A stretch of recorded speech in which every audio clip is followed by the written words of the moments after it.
Hi, and welcome to Imagine This Stories. Today's story is about a woman who had to travel a dangerous mountain path alone, or at least she thought she was alone.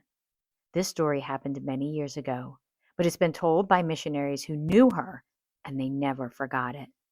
So sit back, relax, kick off your shoes, and for the next few minutes, imagine this. Imagine a cool mountain breeze, some trails, shadows in the trees, and a brave woman who trusted God with every step. This woman lived in a tiny village tucked deep in the mountains. She followed Jesus with all her heart. Every week, she and some other missionaries would help deliver supplies, food, medicine, and sometimes money to mission stations in other villages. But this week was different. Money was needed to be delivered. People were depending on it, but this woman was the only one available to bring it. There was a problem with this, though. To get to these different stations, she would have to walk down a remote path, a trail that was known for two things. First, very beautiful views. Second, bandits. They hid along the cliffs and would rob people traveling alone down these paths.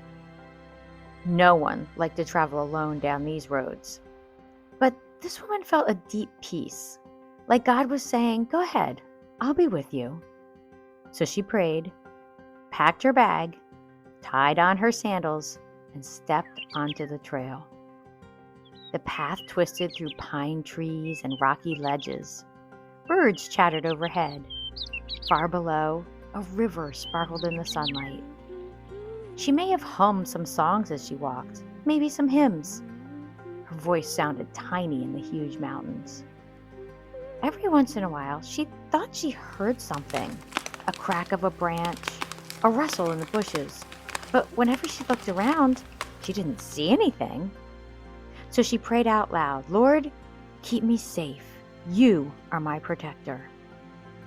She felt much better, like sunlight was shining down on her, even though she was in the shade. She continued down the trail. What this woman didn't know was that a group of bandits were watching her from the cliffs above. They saw her climb the first hill.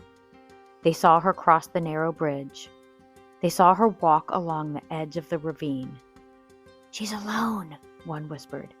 "Oh, and she's carrying something in that bag," said another. "Easy money," the third one grinned. The leader nodded. "Yeah, we'll take that money from her when she reaches the bend in the trail." They crept down through the bush, waiting.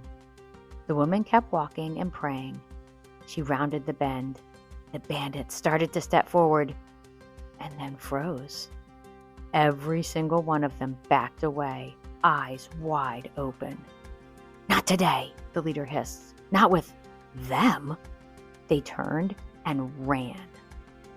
Hours later, the woman reached the mission station. The workers greeted her with cheers. "Yay, you made it safely! Oh, we were so worried you had to travel on that dangerous path all alone." The woman laughed kindly. "It was long, but God was with me."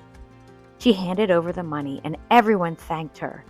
She ended up staying the night and then traveled home the next morning. She never knew that anything unusual had happened. Well, not yet anyway. About a week later, back in her home village, a man knocked on her door. He looked nervous, almost embarrassed. He was one of the bandits that had been watching her. But something had happened to him, something that had made him want to tell her the truth. "Ma'am," he said quietly, "my friends and I, we were planning on robbing you last week when you were on the ridge." The woman blinked in surprise. "But we didn't," he continued, "because we couldn't." "What do you mean?" the woman asked. The man swallowed hard. "Well, because of your guards." "My guards?" "Yes," he whispered. "The two tall men walking on either side of you. We saw them clear as day. Big men, strong men. One in front of you and one behind." The woman felt chills run down her arm. "Sir," she said gently, I was alone."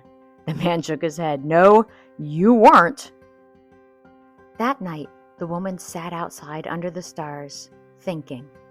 She remembered how safe she had felt on the path and a strange peace.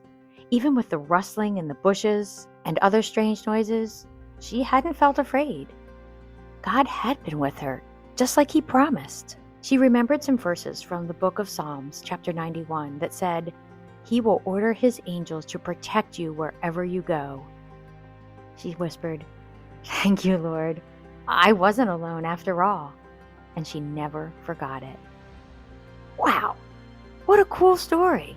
You want to hear something else cool? The woman in today's story was a real Christian believer, but her name was never written down in missionary reports. Why? Because at the time, it was too dangerous. She lived in an area where following Jesus could get someone in big trouble. So missionaries would often change the details or leave out names completely to protect people. This wasn't unusual. In many parts of the world, especially years ago, missionaries kept journals with lines like, "A young woman was carrying supplies." They did this because if anyone found the reports, the people mentioned inside couldn't be harmed. Not knowing her name doesn't mean she wasn't important. It means she was so important that they wanted to keep her safe. And even though we don't know her name, God does. He saw her courage and walked with her, and He protected her every step. The Bible tells us in Psalm 91:11 that God sends His angels to watch over people. Some show up in the Bible with bright light. Others quietly protect travelers, just like in today's story. Stories of angels protecting people are heard of all over the world. People in China, Africa, South America, and Europe have shared stories of God helping them in surprising and miraculous ways. Cool, huh? Thank you so much for listening today. If you liked today's story, please consider sharing it with others. Have a great week, and I look forward to talking to you again soon as we imagine this. Bye!